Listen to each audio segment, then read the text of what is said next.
Yo, I hope everybody is having a wonderful day today. And before we get started, uh, I would like to ask everybody to prepare your ears to listen and your heart to receive as you take in the words that look to change lives, renew hearts, and open minds. So, welcome back to the Door of Expansion, where I'm your host, Anthony Hubbard, the founder and owner of Speak to My Heart Life Coaching. And for anybody who don't know, a life coach is a person who partners with clients and asks thought-provoking questions to create a process that will inspire them to maximize their personal and professional potential. And my co-host, she's not in today right now, but Stephanie Hollins Passmore, and she's a certified marriage and family therapist, and she is the owner and founder of the Narrative Shift Counseling Services. But you know what? I still got Shanika here right today. And today, we're going to follow up from last week's show where our topic was sexual assault prevention and the trauma that is associated with it. Shanika, she's a mother, a grandmother, and a senior chief in the Navy who is a survivor of sexual assault who shared her story last week of survival after the assaults. And this week right here, we're going to be discussing assaults in the Navy and why not did she report this? Because we always, me being a former military member as well, we always tell our people you need to report this stuff, and we'll dive in to find out if she reported, if she didn't, and if she did, what was the outcome, and if she didn't, then what was the outcome of that, and then we're also going to find out what the culture. And I kind of want to preference this because we going to talk about some Navy stuff, but also the Department of Defense as well. And we're not sponsoring and we're not going against or anything like that. So I just want to put that out there on the forefront. But we do want to talk about some of the different things because I know we have a few people that's in the military that'll be watching the show. So with that being said, Shanika, welcome back to the show. Thank you for having me. I appreciate everybody's support on last week. Just the response, the messages, the text messages, the inbox messages, the emails. Uh, it's just been an overwhelming good response. So I definitely appreciate you having me back. Yeah, I'm quite sure after that first show right there, like I said, thank you for sharing your story because I'm quite sure it helped a lot of people in realizing that they're not alone out there. And as much as we don't want to mention that, people having PTSD, post traumatic syndrome disorder, because we always think of it as a negative thing. But anything that you sit and dwell on, it's a PTSD issue.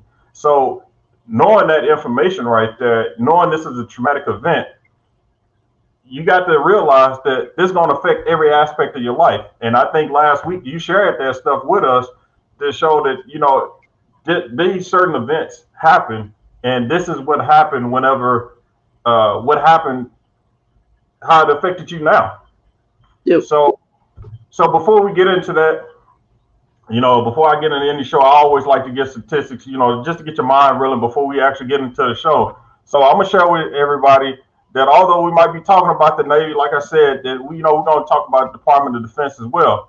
And right now, the Secretary of Defense announced the establishment of an independent review commission on sexual assault that will have 90 days to conduct a research that will focus on evaluating military policies and programs and processes related to sexual assault, review the assessors, and then the best practices from the industry, which it could be the from academic perspectives and then other organizations.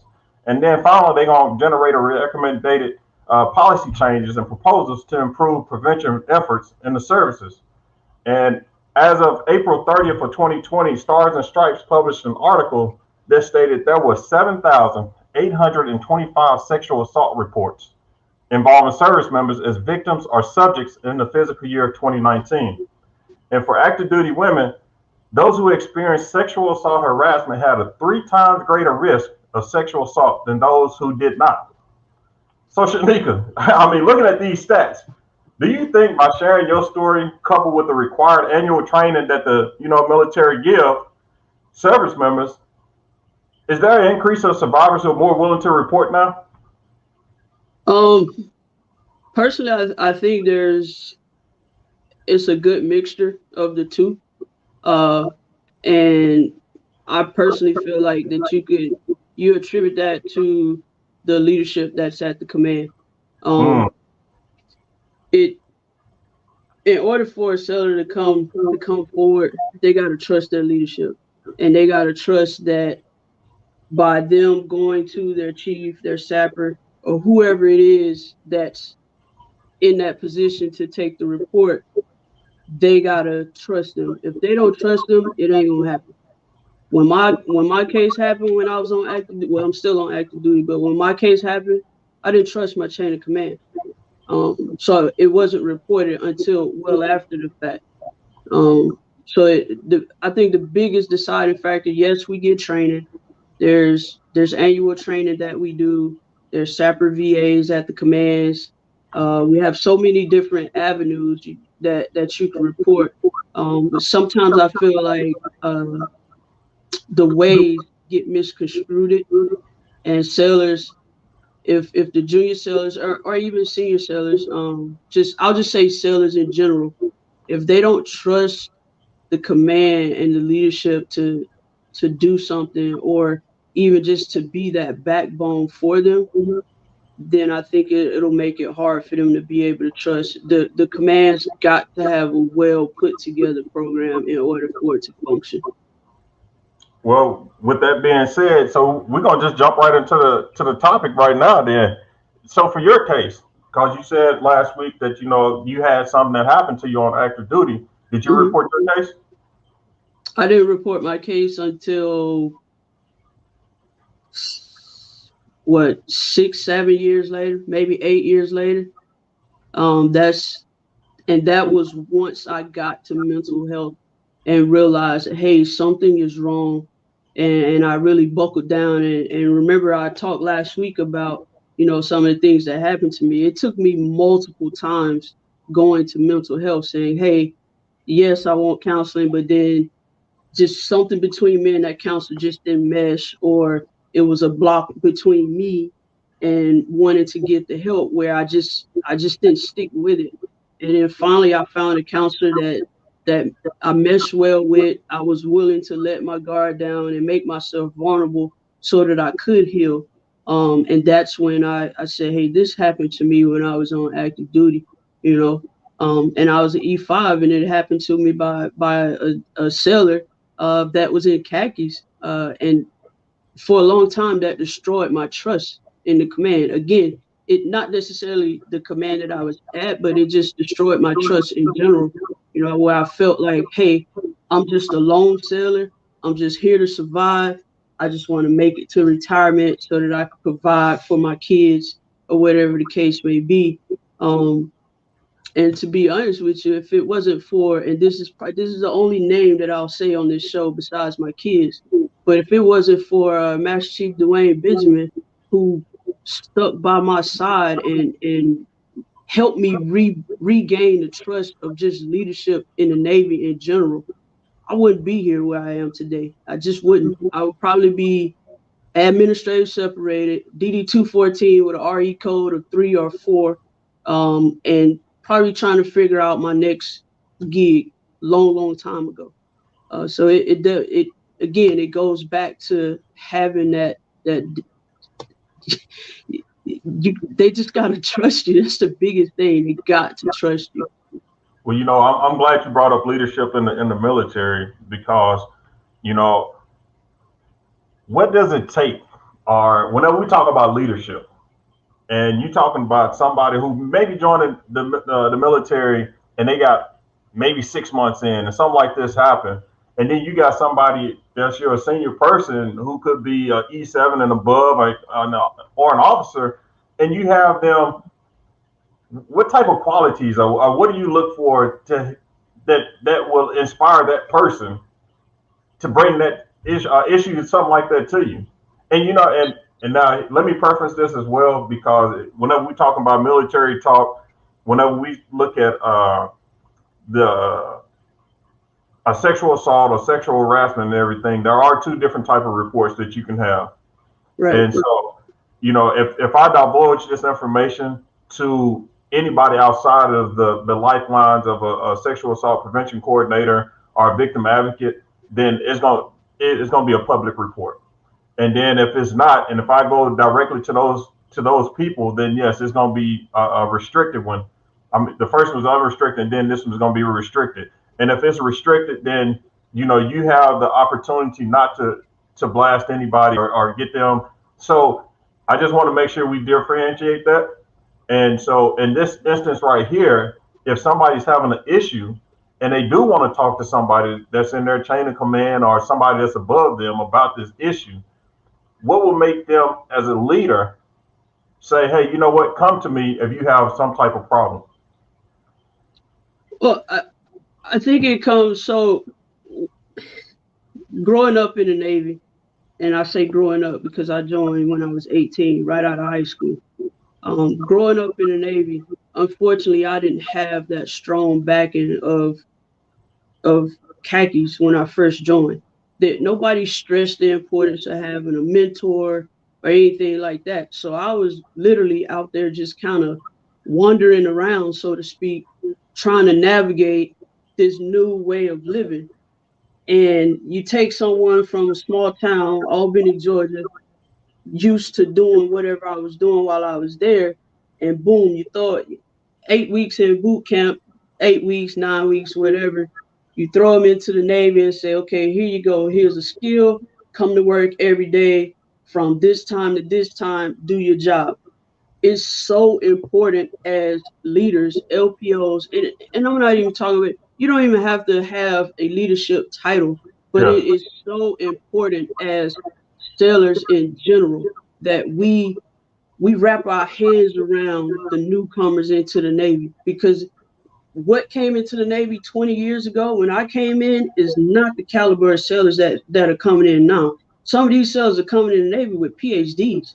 So you can't sit there and sell them on that dream that the recruiter sold them, like, hey, you need the Navy because you need this college money. They're looking at you like, dude, I have a PhD. I don't need the college money. I got an education.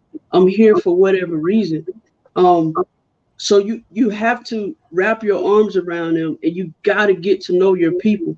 You got to know what makes them tick. If you as a leader, if you are not learning your people every day and paying attention to your people every day, then you are failing yourself as a leader, and you're failing your sailors. I'm not telling you to be their best friend. I'm not telling you to sit there and be like, oh, well, do as I say and not as I do. You got to walk the walk and you got to talk the talk. You can't just say, well, I'm a chief or I'm a senior chief and do this because I said so. I have absolutely no problems explaining to a sailor why I asked them to do something, because they may, when I explain to them, like, hey, we need to do A, B, C, or D, and we're going to do it this way. If they ask me why and I explain to them, they may see something that I don't see. And I'm not above learning from someone that's beneath me.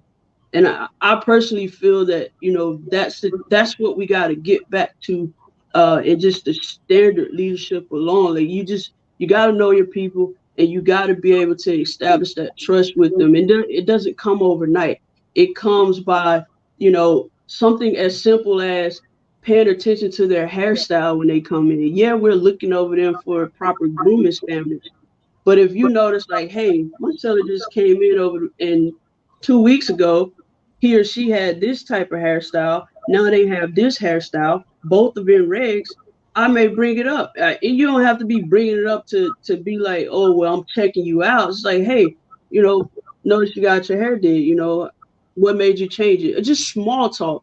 Or a perfect example was, so after last week's show, I received a long, detailed email from a young lady, and she basically walked me through everything that happened to her from the time that she was in the Navy until the time that she got kicked out. Sexual assault case happened. Number one E5 at the command, well on her way to being successful. And one thing, there's a lot of things that stuck out in her email that she sent to me, but the one thing that stuck out to me the most, was she said, there were so many people that were good leaders at my command, or I thought were good leaders at my command. They had strong leadership, or I admired them from afar. They would ask me how I was doing, but I didn't feel like they were asking me how I was doing and they really meant it. And then I paused for a minute and I sat there and I was like, man, how many times do you walk past somebody in the morning and say, good morning, how you doing? And before you can even say good morning back, they gone. And like all the way down the hall and bent the corner, and you like, well, I'm talking to myself and what's going on? So one of the things that I adopted over the years and throughout my course of leadership is I don't, when I take into a command, I don't, people are going to come to you and be like, hey, chief, or hey, senior, this person is this person is that. I take that with a grain of salt. Pretty much when I check in, everybody has a clean slate with me. And I observe, I look at what the seller says, and I sit down and talk to them. And I let them know, hey, here's my expectations of you. Here's what you can expect from me. And then how can I help you get to where you're trying to go? And we could all be successful. I don't worry about, oh, I got to do this so I can get this next rank, or I need to do this so I can get this type of eval. That's so far fetched. Like I focus on my people and I make sure that my people are good to go. And if my people are good to go, then I am content and I have had a successful tour. But when that seller said that, it just a light bulb went off. And I think about it all the time now. Like I'm really mindful of it, now even more because she wasn't the first one that pointed it out. I had many other people that said, I wish I had my chain of command support. You know, um, this happened to me, and I felt like everybody turned on me, and that was my biggest fear. It's like, hey, if I was to report this, is everybody gonna look? Are they gonna look at me the same? Am I still gonna be that E5 seller that everybody's looking at saying, hey, this person can be successful, or is the chain of command gonna turn their head at me and say, well, we're just gonna transfer you and get you out of our hair and get you somewhere else. We our tempo is too high for this. We can't deal with it. And Um, but that brings me to my next question. So whenever we look at things like that, we consider those as barriers. And for service members, and they don't even have to be service members. We just say people alike. What do you think some of the reasons could be that they don't want to report this stuff? it could be personal. The person could be directly in their chain of command. It could be again, and I'm gonna keep hounding on it. It could be trust. It could be maybe they were. I don't believe in no such thing as a bad seller. Maybe a seller that was a little rough around the edges and needed a little bit more dedicated mentorship. Maybe it Unguided. was a seller, what I'm saying? Maybe it was a seller like that needed a little bit more dedicated mentorship. And the command's like, you know what, I'm just tired of it. And they feel that, hey, if I report this, they're gonna say, well, this happened to me because I did A, B, and C. They'll have that self guilt. Um, it could just very well be embarrassment as well. Like, hey, uh, if I wasn't here, this wouldn't have happened to me, or blaming themselves. This is my fault. I shouldn't have did this. I shouldn't have been drinking, or maybe I shouldn't have went over here to this place, or I trusted this person, and it could be so many different things. But I believe the biggest barrier is the the lack of the trust in the system, because how many times have we seen, you know, social media, everything comes out via social media now and everywhere else. How many times have we seen, Navy Grimes, all the different military news reports that come out that will say such and such was, or they won't give the name because they weren't found guilty. So it'll be like this pay grade person was accused of sexual assault for this or sexual harassment for this. The case came back unfounded. They could look at that and be like, well, why am I reporting? Nothing's going to happen. And the one of the things that I learned when I was going through my healing process and everything was you the way I understood it and what helped me was I didn't look for closure from the person by getting found guilty. I had to find my closure from within, because if I waited on someone else to give me closure, I was never going to get it. So I had to get my own closure and get out of my own way so that I could be successful. And once I remove that barrier and not seek validation from someone else for my closure, then that's when things started falling into place for me. Like, okay, I could do this. Doesn't matter if this person is found guilty, or this person's career took off and mine kind of stagnated a little bit. um, I'm doing this for me and my own personal healing. uh, Not to be super religious or whatever, but I do believe in a higher power, and the higher power that I believe in, he sits way higher than me. So I wholeheartedly feel that, everything happens for a reason. And just because they get away with it in man's eyes doesn't necessarily mean that they get away with it in the man above's eyes. It could karma could come back. They could, what I see could be like, hey, they're living a happy life, but deep down inside, mentally, they could be going through some things, or their whole house could be in turmoil. I don't know. So I never, once I got past that barrier of saying that, hey, you know, the only way I can get closure is if this person is found guilty. Once I was able to break down that barrier, if things kind of start falling into place for me. And again, I attribute that to, like, I had a great mentor that kind of scooped me up after all that stuff was going on with me, and you know, and he was there. He was in my corner from day one, and I remember the conversation to this day. Like, he called me in the office and he said, "Hey, you just went to Caps, man. You lucky." And I'm looking at him like, "Okay, what you want me to do?" And he said, "Well, what what can I do to help you be successful?" And with the straightest face, I looked at him dead serious, and I was serious as a heart attack. I said, "I want to get capped to first class because I'm not going to make it off this exam." Because this was during the time that the CTAs and YNs had merged. So the rates was kind of locked up for a little bit. I could have got an EP and aced the test and still not advanced, just because it just what the quarters wasn't there. I had to ride that wave. And he looked at me like, "You for real?" And I'm like, "Yes, Chief, I'm for real." Well, he was a chief select at the time, and I was like, "Yes, I'm for real." And he looked at me and he said,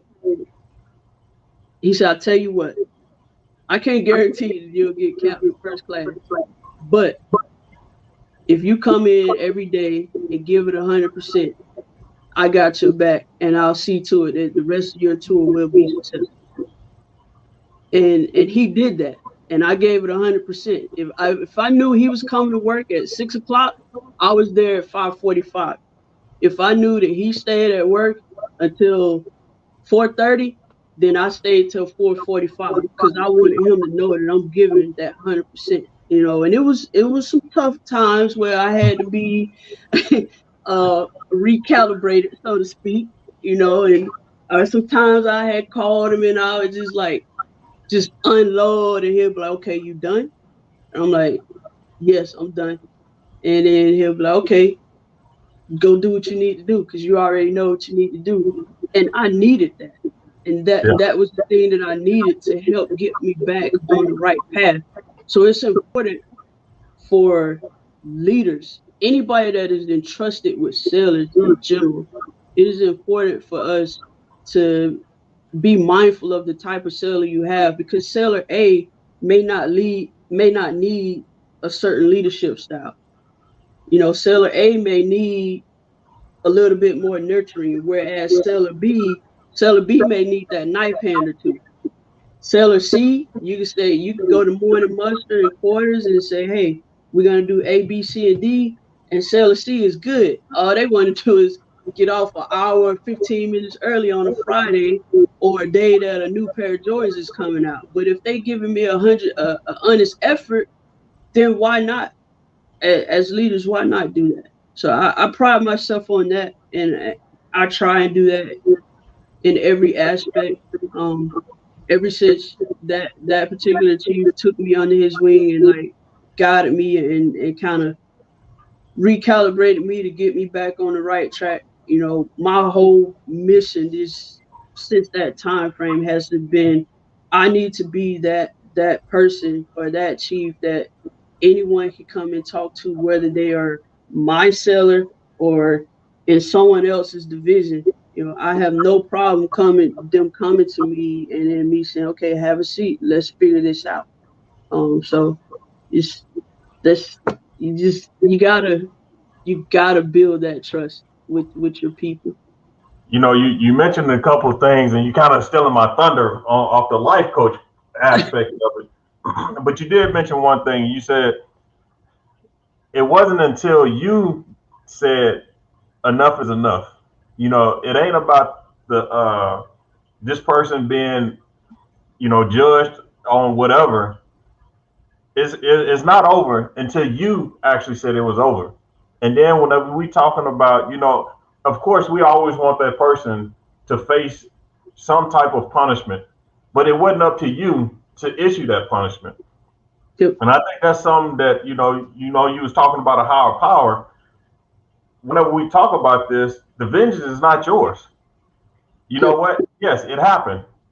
And as bad, and I'm gonna let me preface this. I have never been in your situation, so it's easy. It's a lot easier for me to say to not really accept it, but accept it and forgive and to move on, and then let whatever happens to that person, let it happen. Because if you try to go back and try to right the wrong, it seems like you're gonna be in a lot more trouble doing that than letting it just be. Right. Because it happened for, like you mentioned, it happened for a reason. Now you on this platform that you can provide help, assistance.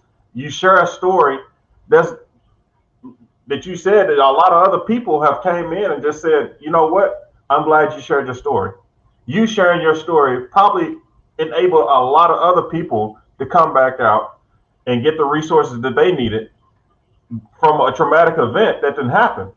How many Right. people, we don't know how many people is really affected to say, you know what, I do need to pick up a phone and I need to contact somebody to say, you know what, I'm not right. And this is the reason why I'm not right.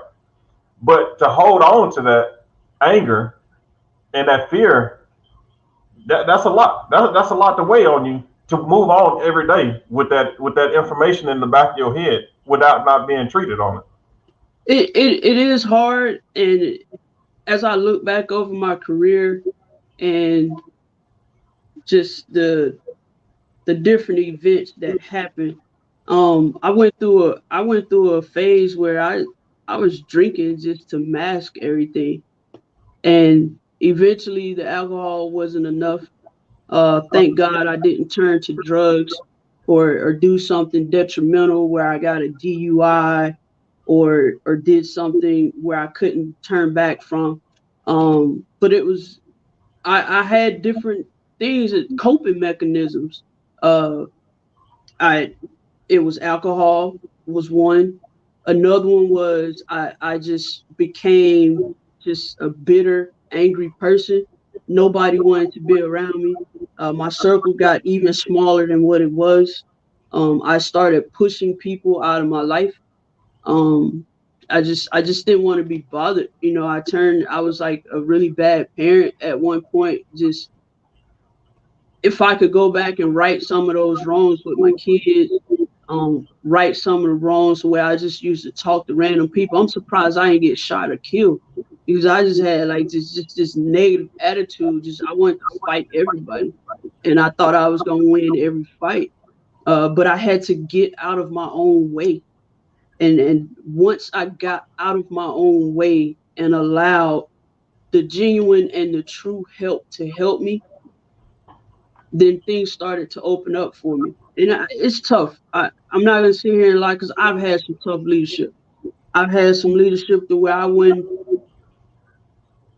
trust them to tell me the building was on fire. I would have had to see the fire and the smoke for myself.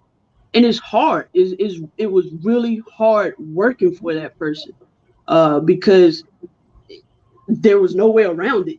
It's like the job that I had and the job that particular person had, there was no way around it. And I had to learn to deal with personalities and people that I necessarily didn't like, but I had to respect by nature of their rank.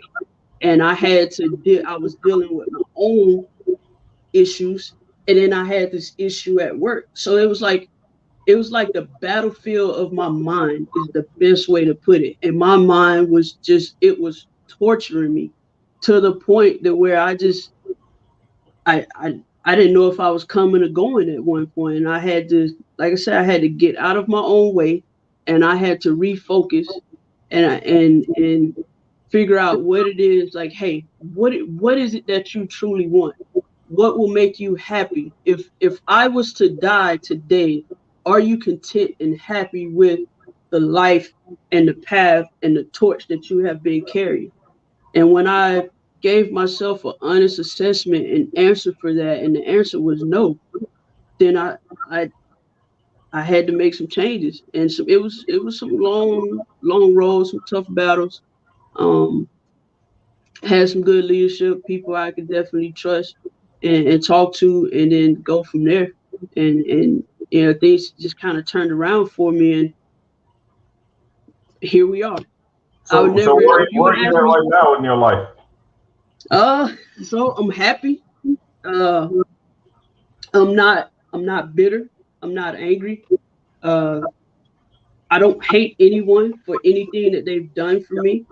I choose peace over anything. So if it's something that's gonna bring negativity or whatever it is, be it family, be it friends, be it people I work with, if I don't have to directly work with them, I just distance myself from anything that's going to affect my personal peace. I choose peace and mental wellness over mental torment any day. It's a choice. And I made the choice that I'm gonna be here. I'm gonna be happy. I'm not gonna be stressed out. The job is stressful in and of itself, but I choose my own happiness. I'm not gonna go and turn to the bottle of alcohol and try and mask my feelings. If it gets to the point to where I feel like, hey, I can't take this anymore, then I know that I have made some paths and built some bridges with some people that I could pick up the phone now, and I have established that trust with them. Like, hey, I need help. Help me, because now I'm weak. And one of the things that, and I harp on a lot of the Chiefs when we go through the season, I harp on them about this, is taking care of yourself as well. Because for some reason, I don't know why, but for some reason it seems like when we make Chief, we feel like we're superheroes. We're not superheroes. We got these different avenues. We can reach out, and I can touch this Chief. I can post a message. I can send a text. Hey bro, hey sis, anybody that ever dealt with this before? That's what make us look like superheroes, and that's fine. However, we still got to take care of our mental well-being. We got to take care of our personal well-being, so that we are able to be there for our sailors, like we're supposed to. So those are some of the things that I think about. There's times when I get tired. I have a chief right now, that details with me, and she keeps me in check. Although I'm a senior chief and we work together, or whatever, she would tell me like, hey, she'll say, hey boss, why did you send me an email at 10 o'clock? And I'm like, uh-oh. Why are you logged into your computer at 10 o'clock? And I'm like, oh man. And if I don't give her a valid reason why, it's like, okay, I can't tell you what to do. You're your own person, but you need to turn off, watch your Discovery ID. So now when I'm working and I look at the time, I'll be like, nope, I'm not sending that email. I'm pulling my cat card out. I'm logging off, because if I send that email, I know for a fact On this day, when that chief get it, she's gonna call me out and say, "What are you doing working so late?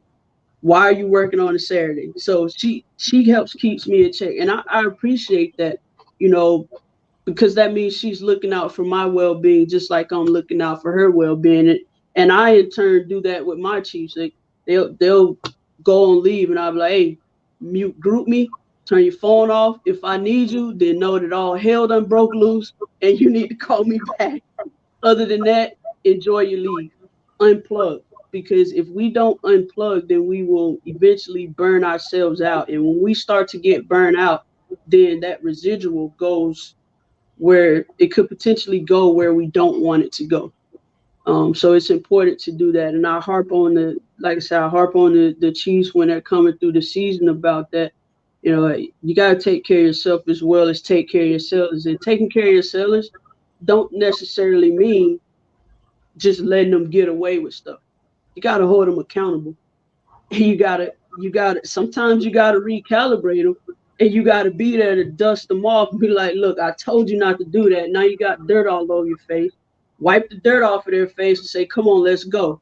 And they'll they'll appreciate that more than, "Hey, I told you not to do that. Now you're going to captain's match." No, you just gotta be there for them, and that's how you develop good mentorship and good strong bonds with your sellers, where they'll come to you for about anything.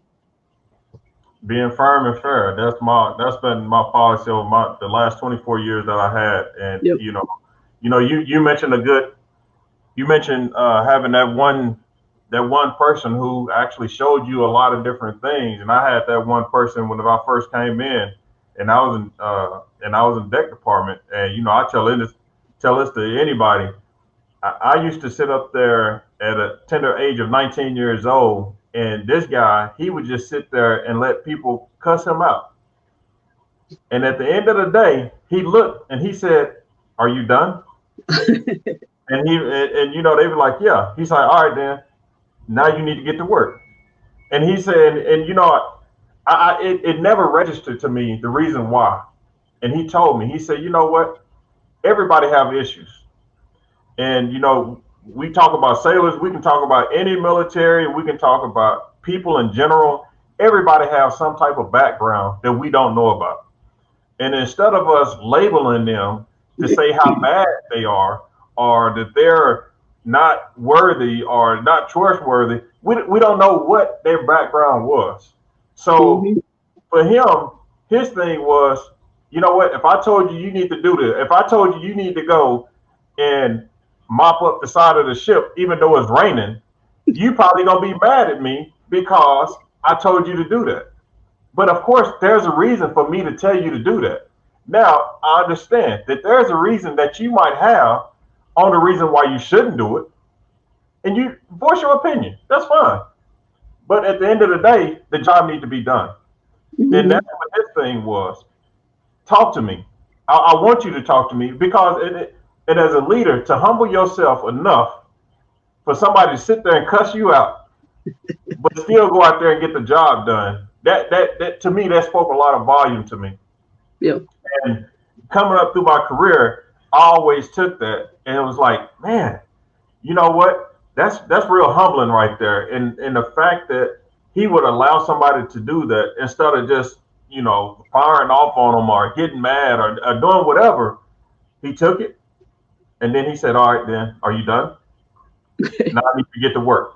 And at the end of the day, guess what? The work was done. Yeah. Those words were said. I know how you feel, but the work was done. And I was like, okay, then. And so I always took that as part of my training to being a leader. And with that being said, do you not everybody right now, if I mention the guy's name and anybody that served with that guy, they would be like, you know what, I go to hell and back with this guy because I trust him. Yeah. And in leadership, Trust. that's what we're looking for. So regardless if you're in the military, if you're in the civilian sector, I mean, I've been in the civilian sector for a year and some change now, but even in the civilian sector, I still have to open myself up to say, look, I am who I am. I might have some baggage. You're gonna have some baggage, but I'm gonna open myself up enough to let you know I'm human. And if I have an issue, let's talk about it. And if you have an issue, please come talk to me. And as long as we make ourselves available for people, I think that's what people see as genuine. And whenever you see that, you can have it kind of break the barriers down. And even with this topic right here, it's a tough topic. Yeah. Especially last week going through the stuff that you was talking about. That's tough. First I dealt with this as a child. Now I get older enough and I'm in the military and I'm dealing with this issue. Who do I have to turn to? Yeah. And if you and I have seen a couple of comments on a thing, and one person commented and they said if something happened in the house, I think we all heard this thing. Whatever happens in the house, stay in the house. Yeah. But whenever you get to something like that, and if you want to keep it in the house, who do you turn to? Because apparently you have nobody else to turn to. Right. So And it was just amazing. so it it was. I'll tell you, it was hard. When I first said that I was going to share my story, because I one thing that I didn't want to do was I never wanted to bring discredit or embarrassment to my family. We were given we just played the hands that we were dealt. I don't blame them, so to speak, for anything that happened to me, because unless they were specifically the person that did anything to cause me harm, then I don't blame my mom. I don't blame my dad. I don't blame my sisters, my brothers, my aunts, my uncles. I don't blame anybody because they didn't choose to do those things to me. I blame the adult that was entrusted with my care and chose to violate me. Those are the people that I blame. Do I hate them? I don't hate them. I hate the things that happened to me. Yeah, Even the person that did something to me in the Navy, I watched this person go on to make Master Chief, have a successful career, retire at 30 years, and my career stalled. It stalled. And I'm sitting there and I'm like, well, at first I was like, well, if such and such wouldn't have done this to me, then I wouldn't be where I wouldn't be here. Or if this wouldn't have happened, I wouldn't be here. And I was like, well, everything happens for a reason. If I would have gotten that promotion, I probably wouldn't have been ready for it, and I probably would have lost it because I wasn't mentally ready for it. So I'm a firm believer in things happen when you are ready to mentally, physically, and you're able to handle what you're getting.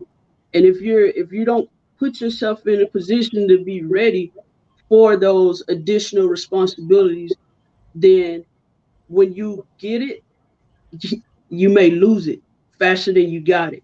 And if you lose it faster than you got it, now you're really causing yourself embarrassment because it may be somebody that's secretly watching you and like, man, I want to be like this scene chief, or I want to be like that person, or I want to be like that person.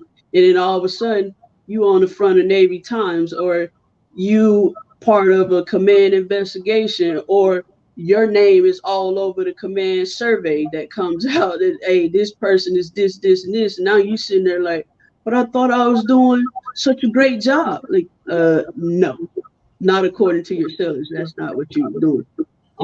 So I'm thankful that everything happened to me the way it did because it made me the person that I am today. I chose to not allow those things to break me. I chose to allow those things to be my stepping stone toward what I actually wanted. And there were some growing pains. There was some heartaches and all kinds of stuff. But when it was all said and done, I'm thankful for everything that happened to me.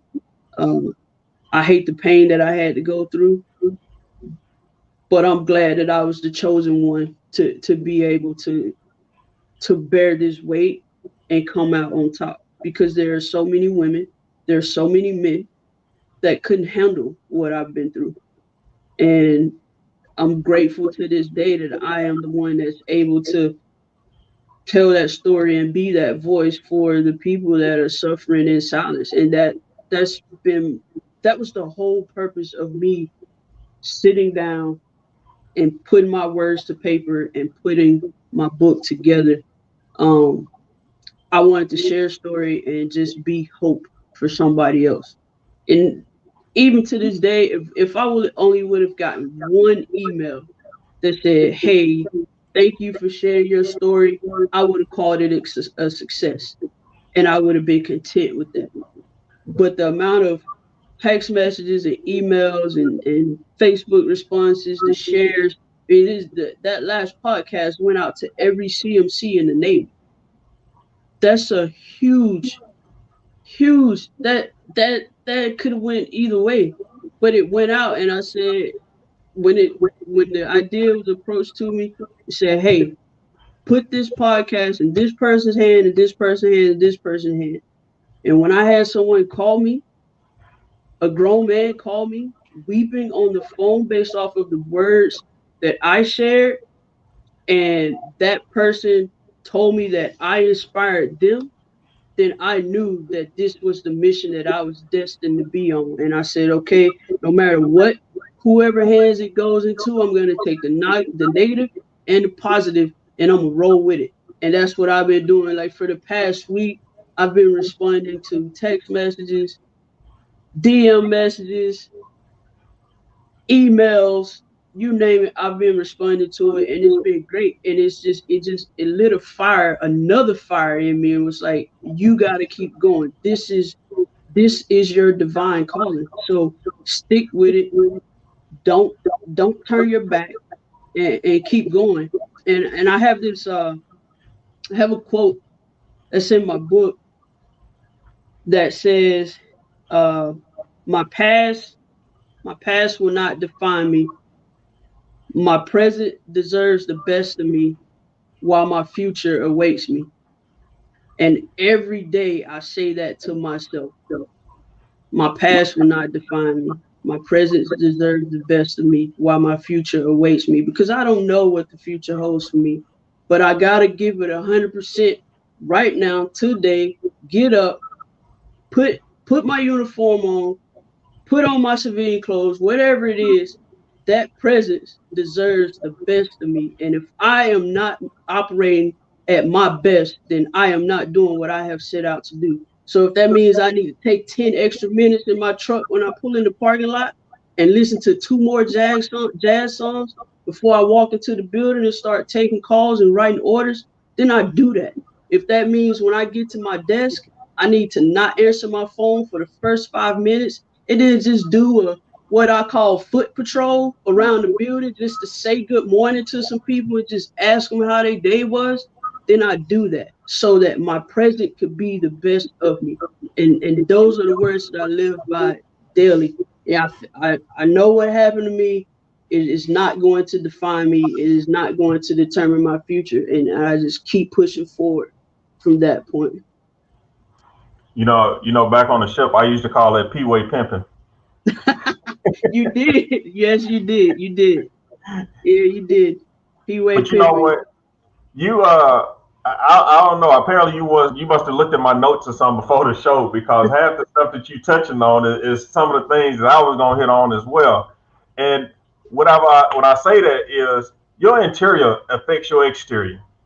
So whatever has defined you on the inside, you're not allowing that to affect you on the outside.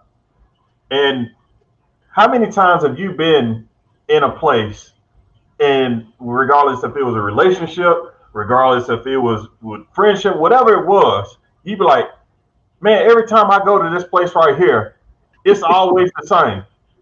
But we never sit and think the common factor here is you. It's you. What you So keep going for? Yeah. thank you.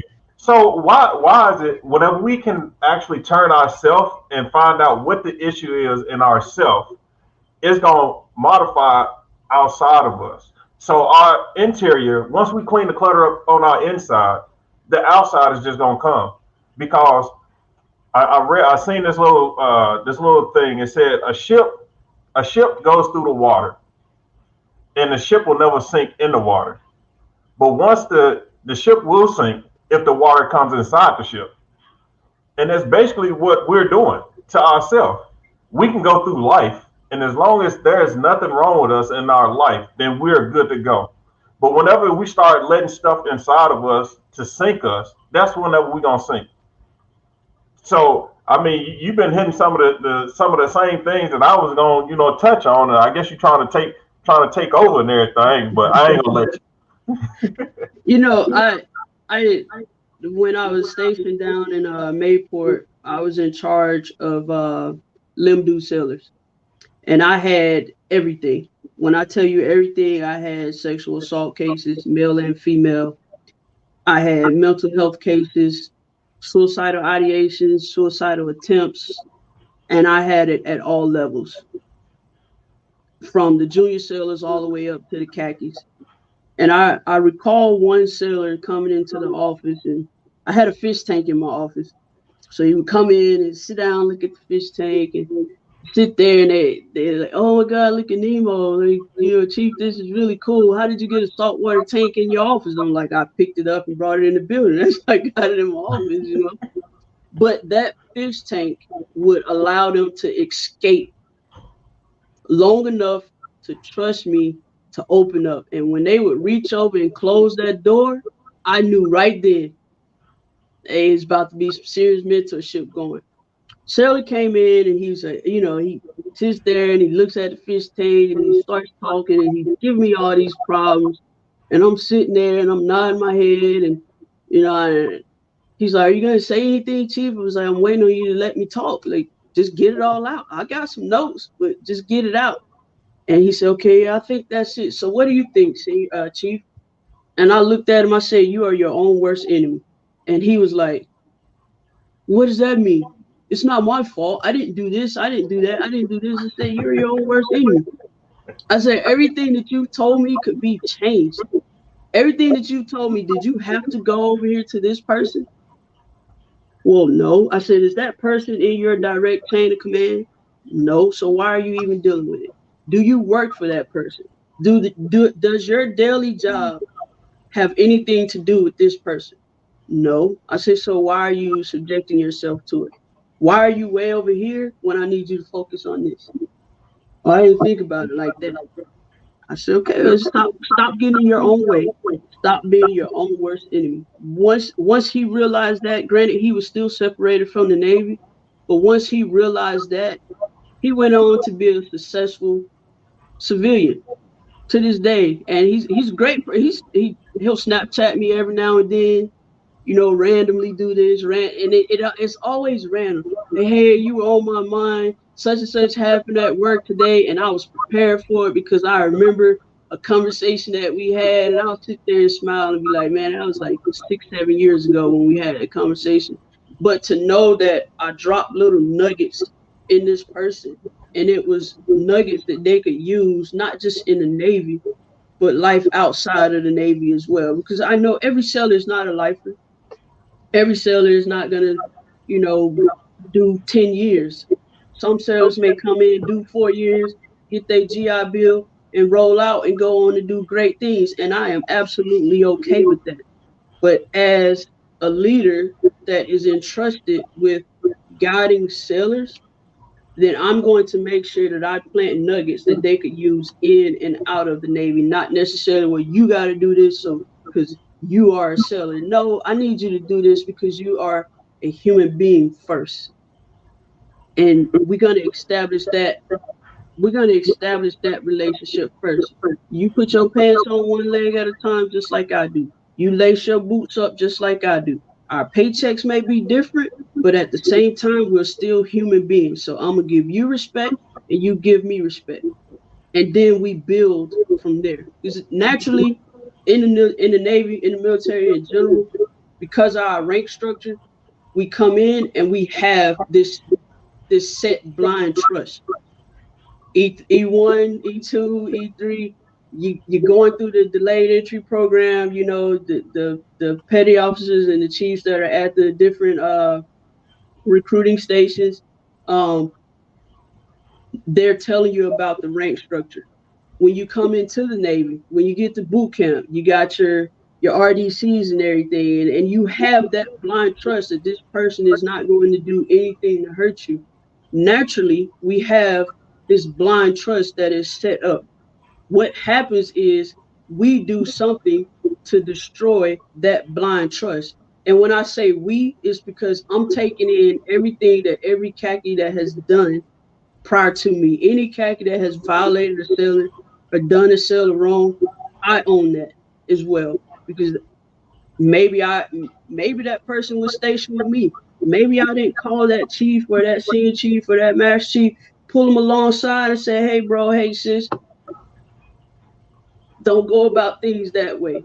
You're gonna mess it up for the rest of us, you know. Or it could have been a first class or a junior seller in general, like, hey LPO, slow down. I know you want to make chief, but that ain't the way to do it. You don't make it off the backs of being disrespectful and losing trust in your sellers. Because when you lose a seller, you've lost them.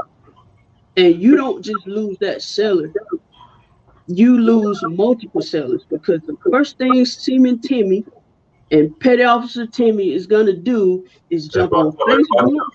They gonna run and tell everybody else, and then everybody else is gonna be looking at you like, I don't know if I trust C. Chief Jones because my friend said blah blah blah blah blah, and they don't know. They're junior in the Navy. They don't know that, hey, you gotta, just because this person said it, sometimes you gotta talk to that person and see for yourself. It could be a difference in personalities or something like that. But we just gotta remind ourselves that there's that blind trust that's out there, and when that blind trust is out there, I can't mess it up for the next guy or the next LPO or the next DLCPO or the LCPO. That's what we have to think about instead of, you know, well, I'm the head person in charge type deal. You take that blind trust and then you build on that. And when you take that blind trust and you build on that, then you plant little nuggets in these sellers and go from there. They may not, you may not see the fruits of your labor at that command. It may not mature until 3, 4 commands down the road. But to know that you've planted the seed, somebody else is fertilizing the seed, somebody else is watering the seed, and oh my gosh, look at this guy. I just read an article on my Navy HR. Hey, I know that guy. I was his seller. I was his chief, or I was his scene chief. I remember back when he was just a young junior seller, did blah blah blah blah blah. And then you see the seed that you planted. That's my mission. Like, plant these seeds. I want to have a whole bunch of Senior Chief Joneses running around here. Just little nuggets just running around, just planting the seed. That's all I want to do is plant the seed. Everybody else can help me water the seed and fertilize it and go from there. Well, you know what? I don't really like you using my little terminology because I always put that in there. You know, my job is only to put the seed down there, and then after that, you know, like you mentioned, let it germinate some kind of. I want somebody else to water it because the same, and now I think that's what's so good about this platform, especially today. Like I said, some of the same stuff that I was going to be talking to you about, we didn't even talk about half this stuff, and some of the same stuff is the same thing I was going to say. So just imagine, you know, if you in the military and you it was at a command, and this is what you planted, and then once they come to my command, and I'm saying the same thing, wait a minute, you got two people that saying the same thing. There's that water, there's where that germination. And then a few years later, we see this person on top of the world. And it's like, now we seeing what came to fruition. And to me, I think that's one of the most amazing thing about being in leadership. And, you know, when we talk about those barriers, if people will stop looking out for themselves and Oh start my God. caring about other people. And I'm not, I am the first one, you know, especially in the job that we had as career counselors. I'm not telling you to hold this person's hand. I'm not. But I am telling you to care about people, understand where they're coming from, and bring them alongside. Everybody don't need the same thing. But until you actually understand what a person needs for them to actually grow, that right there is what people are looking for. Yeah. And as a leader, as a friend, as somebody in a relationship, all of it goes to it's the same thing. Take time to stop worrying about what's going on with you when somebody else might need you. Like you mentioned earlier in the show, that one person who always was saying, if they would just actually sit and listen to me to find out, am I having a good day, and not just keep walking as just a metaphor. Just imagine the help that that person could have received back then, and not been experiencing the things they are experiencing now. Yeah. Understanding understanding the need for somebody else is so great. And right now, in the world we in today, I mean, I think we still have a lot of people that share the same sentiment that we have, but there's a lot of other people that's out there who's out there for themselves, and it's like we'll never succeed divided. So Yep. let's unite and do something greater for everybody. Yeah, I think it's important to another little nugget I plant with when it's during the CPO season. Um, every time I write a charge, I tell them, hey, don't chase this star. Don't find yourself chasing stars. And when I sit down and go over my charge to the chiefs that are coming through, and they're like, "What do you mean by don't chase the star?" I said, for however many years it is that you've been in the Navy, you've probably been told you need to do this so you can make chief. You need to do this so you can make chief. You need to set yourself out from your peers. And then all of a sudden you get here and there's a screeching halt like, hey, it's time to unite. And you're like, wait a minute, what I've been doing the past 10 years? That's a if you've been doing something the same way for the past 10 years, it's a hard habit to break. It can be broken, but it takes practice. And when I tell them don't chase the star, let the star catch you. Take care of your people. Take care of yourself. Follow the Navy's missions, the goals, guiding principles, all of that stuff. Do it. Just do it. Don't be doing it to say, oh, I'm doing this so I can make master chief. Or I'm doing this so I can make senior chief. Because it's driven by numbers. And your number may not get called. I've seen plenty of first classes retire that I was like, man, I wouldn't mind having that guy in the Chiefs mess, but their number was never called. I've seen plenty of Chiefs that retire as Chiefs, and I was, man, that guy would have been, or that seller would have been a great, crazy eight. It, you can't lose focus on the reason why you were selected to be in that position in the first place. Is because, they feel that you're ready to lead at a different level. And when they feel that you're ready to lead at a different level, you got to remember that. Hey, you lead these junior sellers, you got these chiefs as well, and then you mentor and you grow. Don't do something and say, oh, I'm gonna do this so I can do that. Don't chase these duty stations. Oh, you gotta have this plan for it. And I'm not saying don't follow your ladder, but I'm a counselor. I'm a career counselor, so I'm gonna tell you, hey, here's the roadmap, but do know that this roadmap don't lead to the same destination for every seller. And that's the mentality that people gotta have. Like just because you do everything that's laid out on this paper, it's not guaranteed that you're gonna make chief. It's not guaranteed that you're gonna make senior chief. It's not guaranteed that you're gonna make master chief. Do it and don't look for the reward at the end. Do it because you genuinely care and you want to help people and you want to make people better. And if they passed you, then they passed you. If you don't make the next rank, then you just don't make it. But when you see all these other people that you've touched and you've molded and you got it, when they've made rank, you made rank. That's the way I see it. Right now, I feel like I'm a commander. Cause I done seen some people that I done led, way back in the day, and they done went off to go LDO and they doing their thing. Right now I'm a commander because that's the highest rank somebody done, accomplished. And I'm okay with that. I am perfectly okay with that because I know there's a small little piece of me, even if it's the size of a mustard seed, it's over there. And I know I left it there. And I don't know when it'll come out, but I know it's there. And since I know it's there, then I'm over there.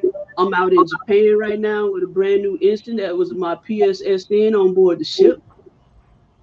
Yes, I'm this civilian out here in Tennessee that's making $100,000 a year. That got out the Navy as an E5. I'm all over the place right now, so there's a whole bunch of me's running around, and that's that's the mentality that I have. That's the mentality that I take on board. I never know who's watching, so I try and be that person that I would want somebody to emulate at all times or at some point or another. And I want to be that flame in the torch that when that torch falls down to the ground and my time is up, someone will gladly pick my torch up and keep going. That's the thought process that I have daily when I tackle this Navy stuff. And even in my personal life, I want to be that torch for somebody to pick up and keep going when my time is up. Well, with that being said, we're up on our time. So you want to offer our people some lasting words? Uh, so the biggest thing, if there was the last some words, I'll go back to what I said earlier. Is my past? Do not let your past define you. It doesn't matter what walks of life you came from. It does not define you. And your presence deserves the best of you, and in your future awaits you. That's the most important thing. I think if you take those words and you live by it, um, those daily affirmations, you'll definitely be successful. Well, Shanika, I got to say thank you for sharing your life with us. I mean, I think you inspired all of us. And, for me, I always use the tagline anchored in real life.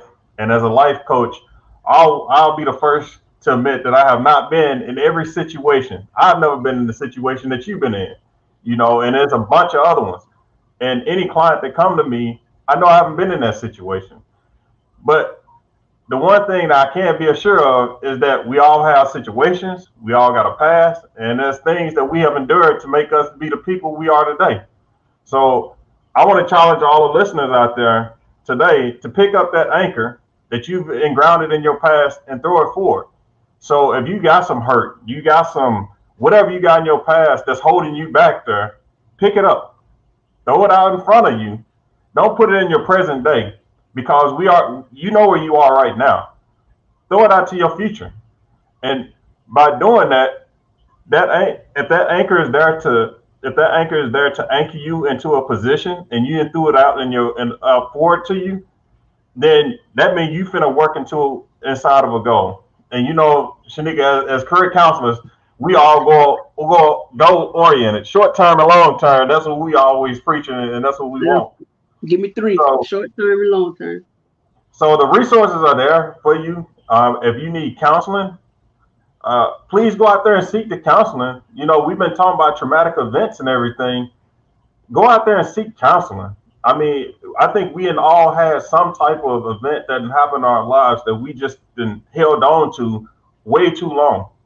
And the only way we're gonna get rid of it is we're gonna say enough is enough. I need to move on from this. That's just like a lot of people used to tell me back in the day. You know what? If I go on a vacation to Florida, do I want this person to go to Florida with me? Well, if they reside in my mind all day, every day, they in Florida with me, and they don't even know it. Yeah. If you gonna ride with me to Florida, hey, I think you need to pay some money on this, and that's how I look at it. So I think that's one of the things that we need to start looking at and start realizing within our own self on a few things. And so that kind of leads up to next week's show. I got one of I call him my little brother, Carlos Henson. He's gonna be joining us next week. And this young man, he's a legally blind husband, father, a stand-up comedian, and a perspective changer whose purpose and passion is to expose the world on how not to trust your eyes, but believe in your vision. And Shanika, I think you pointed out vision. We talk about goal setting, and vision is all the same. But sometimes we need a perspective. We need to change our perspective on how we're gonna get to where we're gonna get to. And before we leave the show, we got a couple people got a couple things for you here. Couple questions. We got a thank you for your inspiration. Got somebody said, can you send daily affirmations? I will. I got another one. Thanks for sharing part two. You're a God in life for many, which I totally agree. And they said, Uh, hey, sis. that's one of the Master Chiefs out there. This is CMC out there in Hawaii. So I mean, the word is out there, and I mean, I implore everybody. Hey, this platform. This is what this platform is for. It's to get the word out there to make people realize that you know what, we're not alone. And if you know that there's other people that's out there that's in the same situation that you in, then we can all help each other. And Yep. we all want to be successful in some part of our lives. Well, I would say in every part of my life, I want to be successful. And that sometimes I know I can't be successful on my own, so I need to reach out. And so that's what this platform is for. We're just trying to illuminate the different topics that's going to help all of us be a little bit better than what we were yesterday. Yep. So with that being said, I'll leave you with this. Do you want to be happy? Let go of what's going to be. Be grateful for what remains and look forward to what is coming. So be blessed, everybody. And thanks for joining us. I hope you join us again next week when we'll be with Mr. Carlos Henson, and he'll be talking about being blind with no sight vision, but he do have the vision. So thank y'all for showing up, and I'll see you next week.